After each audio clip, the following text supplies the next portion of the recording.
ഇന്ന് നമ്മൾ നോക്കാൻ പോകുന്നത് സെലസ്റ്റിയൽ ബോഡീസ് എന്നാൽ എന്താണെന്നാണ്. നമ്മളിങ്ങനെ ആകാശത്തേക്ക് നോക്കുമ്പോൾ കാണുന്ന നമ്മുടെ സൂര്യനെയും ചന്ദ്രനെയും കുഞ്ഞു കുഞ്ഞു നക്ഷത്രങ്ങളെയും നമ്മൾ ഈ താമസിക്കുന്ന ഭൂമി ഉൾപ്പെടെയുള്ള പ്ലാനറ്റ്സിനെ ഒക്കെയാണ് എന്ത് പറയുന്നത്, സെലസ്റ്റിയൽ ബോഡീസ് എന്ന് പറയുന്നത്.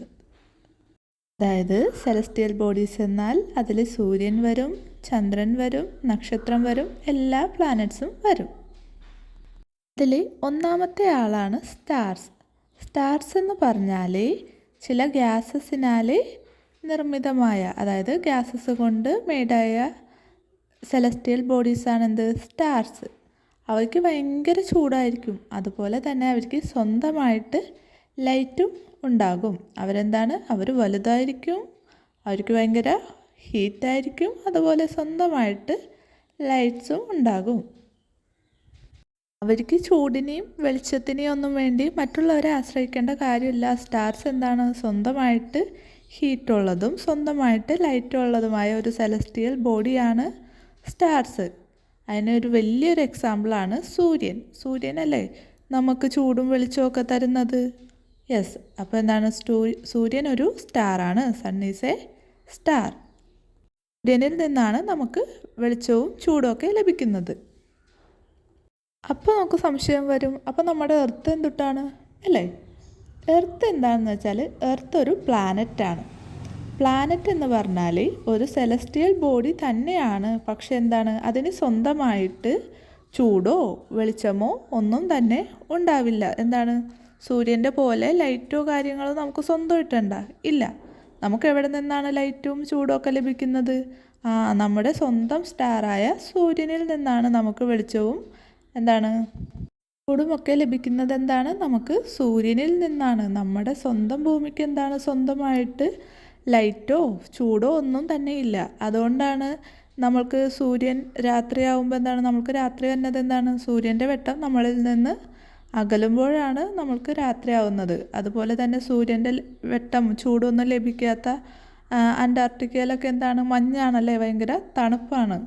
അവിടെ മഞ്ഞാണ്. അവിടെ സ്വന്തമായിട്ട് സൂര്യൻ്റെ വെളിച്ചം ലഭിക്കണില്ല. അതുകൊണ്ട് അതൊരു സ്റ്റാറല്ല. നമ്മുടെ എർത്ത് ഒരു സ്റ്റാറല്ല, പ്ലാനറ്റാണ്. പ്ലാനറ്റുകൾക്ക് സ്വന്തമായിട്ട് ചൂടോ വെളിച്ചമോ ഒന്നും തന്നെ ഉണ്ടാകില്ല. ഈ സ്റ്റാർസിൽ നിന്നുള്ള ചൂടും വെളിച്ചവും ഒക്കെയാണ് പ്ലാനറ്റ്സിന് ലഭിക്കുന്നത്. അവർക്ക് സ്വന്തമായിട്ട് ഇതൊന്നും ഇല്ല. ഇങ്ങനത്തെ എർത്ത് മാത്രമല്ല ഉള്ളത്, ഇനിയും സൂര്യനെ മാത്രം കണക്ട് ചെയ്ത് 8 പ്ലാനറ്റ്സും കൂടി നമുക്ക് ഉണ്ട്. 8 പ്ലാനറ്റ്സ് ഏതൊക്കെയാണ്, അതിൻ്റെ വലിപ്പം എങ്ങനെയൊക്കെയാണെന്ന് നമുക്ക് വേറൊരു വീഡിയോയിൽ ചെയ്യാം. ഇപ്പം നമുക്ക് ലാസ്റ്റായിട്ട് അറിയേണ്ടത് നമ്മൾ ആരെയൊക്കെ കുറിച്ചാണ് ആദ്യം പറഞ്ഞത്? സണ്ണ്, മൂണ്, പിന്നെ സ്റ്റാർസ്. ഇതൊക്കെ സെലസ്റ്റിയൽ ബോഡീസാണ്. അപ്പോൾ നമ്മളതിൽ സ്റ്റാറിനെ കുറിച്ച് പറഞ്ഞു, പ്ലാനറ്റിനെ കുറിച്ച് പറഞ്ഞു. പിന്നെ വരാൻ പോകുന്നത് മൂണിനെ കുറിച്ചാണ്. അതായത് മൂൺ ഒരു സ്റ്റാറാണോ? അല്ല. കാരണം മൂണിന് സ്വന്തമായിട്ട് വെട്ടമൊക്കെ ഉണ്ടോ? ഇല്ല. സൂര്യനിൽ നിന്നുള്ള വെളിച്ചമാണ് മൂണിന് ലഭിക്കുന്നത്.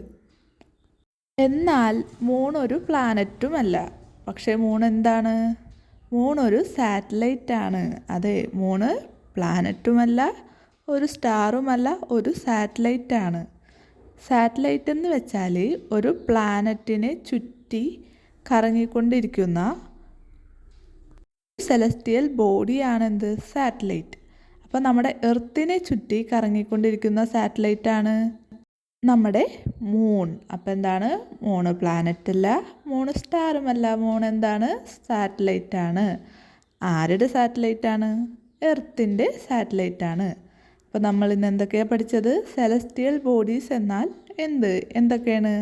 സണ്ണും മൂണും പ്ലാനറ്റും സ്റ്റാർസും ഒക്കെ അടങ്ങി രാത്രി നമ്മൾ നൈറ്റിൽ കാണുന്ന ഒന്നിനെയാണ് പറയുന്നത്? സെലസ്റ്റിയൽ ബോഡീസ് എന്ന് പറയുന്നത്.